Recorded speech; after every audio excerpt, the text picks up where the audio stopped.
There's a few things that I intend to share with you in today's khutbah, and I hope that I'm able to keep the organization of thought and coherence of what I'm trying to share with you so that you're able to take the most that I can offer you in what I've come to acquire of these ayat of Surah Luqman. We're coming to the end of the advice that the father was giving his son. And last time I spoke with you about pride, and empty pride that's rooted in hollowness, and that came from the word fakhr. And we dug into the word, khayal or mukhtal, where Allah says He doesn't love anybody who is mukhtal and fakhur. Wallahu inna Allah la yuhibbu kulla mukhtalin fakhur.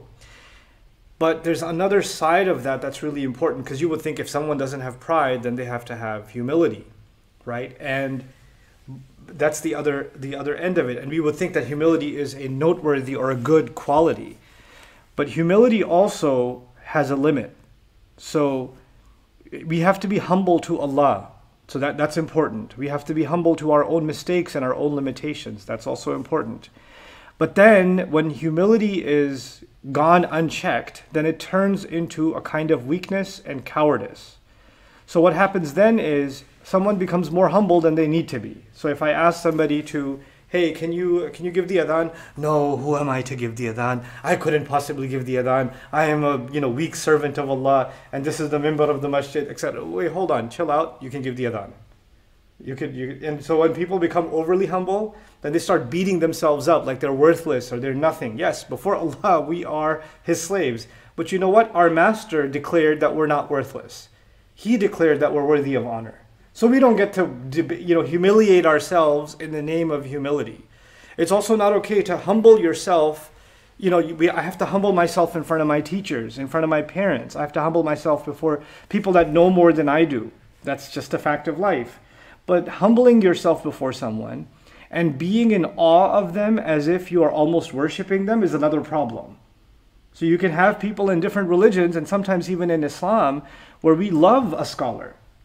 We love someone that we've learned from, right? And we love for the decades that they've spent in studying the hadith of the Prophet ﷺ, or the half a century they've spent studying and teaching the Quran. And these are scholars of remarkable gravity, and you feel intimidated even in their presence with just the amount of work that they've put in to serve Allah's deen, right? And there's a humility and a respect that we have for them.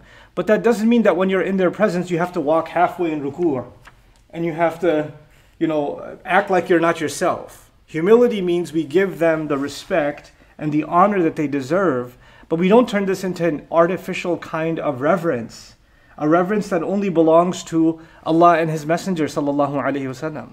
It's hard to imagine that a companion that has been guaranteed Jannah, like Umar radiallahu ta'ala anhu, right? And a leader of the Muslims. You would imagine that the ummah at the time is going to have reverence and humility towards Umar radiallahu anhu because of who he is, right? We don't even say their names without saying radiallahu anhum wa radu anhu, right? So we say those words because we have a respect and a regard for that remarkable generation. But even Umar radiallahu anhu is giving a khutbah, and he's wearing a cloak, and somebody in the audience during the khutbah notices that cloak is a little longer than all the other soldiers that received a cloak. So they question him right away, even in the midst of the khutbah.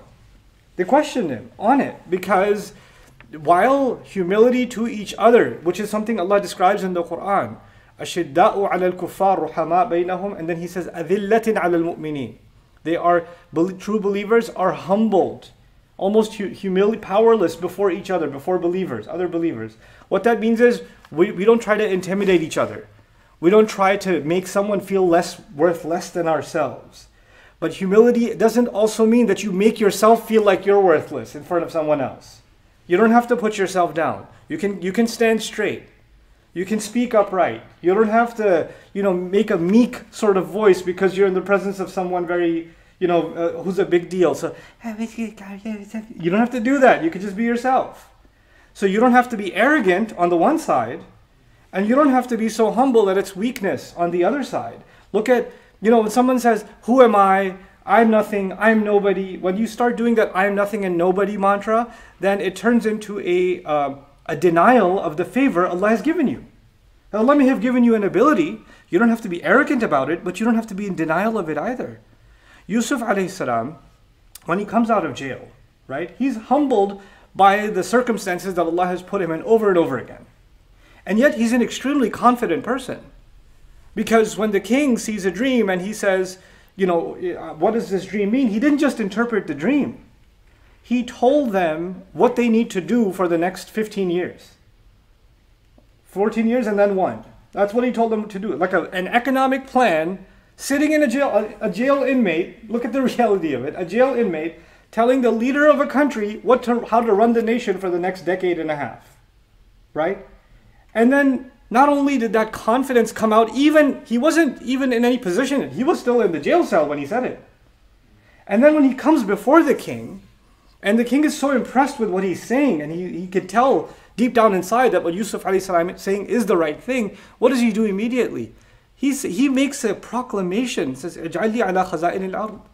Put me in charge of the treasury of the land of Egypt. There's ministers that have served in the finance committee for 30 years.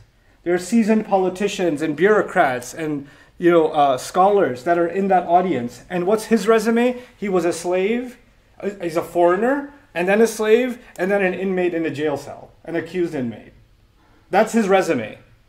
And he comes out of that, instead of thinking, these people are so much more qualified than I am, should I really open my mouth? What are they going to think of me? What are they going to say? He's not even preaching about Allah at this point. What's he saying? I'm telling you what needs to be done, and I look around the room, and I see a lot of PhDs, but I'm telling you they don't know what they're talking about. And I know what I'm talking about. I'm not being arrogant about it. And so I'm going to tell you that you need to if you know what's best for this country, you need to place me in charge. And then he didn't just say place me in charge because I'm better. He says because he gave two qualifications for himself, Hafidhun Amin. He says, one, I will safeguard this duty, meaning I can be trusted with this responsibility, and I'm trustworthy. So he actually highlighted qualities of himself that Allah has given him. It's not like, oh wow, somebody's praising themselves, they're tooting their own horn, like they're describing their own good qualities. What is that? That's arrogance. No, it's not. In some cases, that's not arrogance. When you think you're the right person for the job, and when you go for an interview, you're not humble. You say, I think I'm the best person for this job. And here's why. You have to demonstrate confidence. You have to put what Allah has given you to work.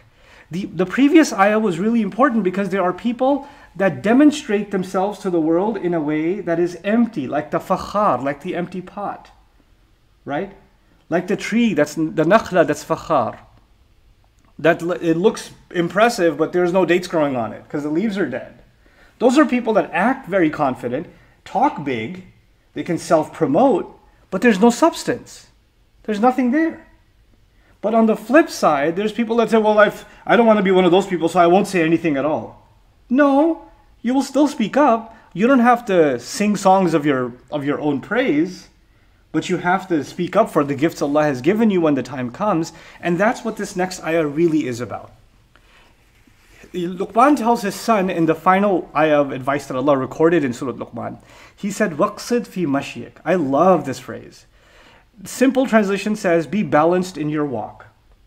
That's what the phrase means. It seems like simple enough. What's the big deal? What's the depth inside be balanced in your walk? There's a few things. Scholars would describe the qasd as not too fast and not too slow. So the first meaning is don't walk too fast and don't walk too slow. Have a medium pace when you walk. So it's physically describing the way a person should walk, right? So now when they're walking, when someone's walking too fast, or literally when they're running, they can stumble, right? And when a person's walking too slow, that means they have no sense of urgency. They have nowhere to go and they're just kind of chilling and taking strolling steps. Have purposefulness and have a balance in your walk. Now the word qasd also means purpose. İKRA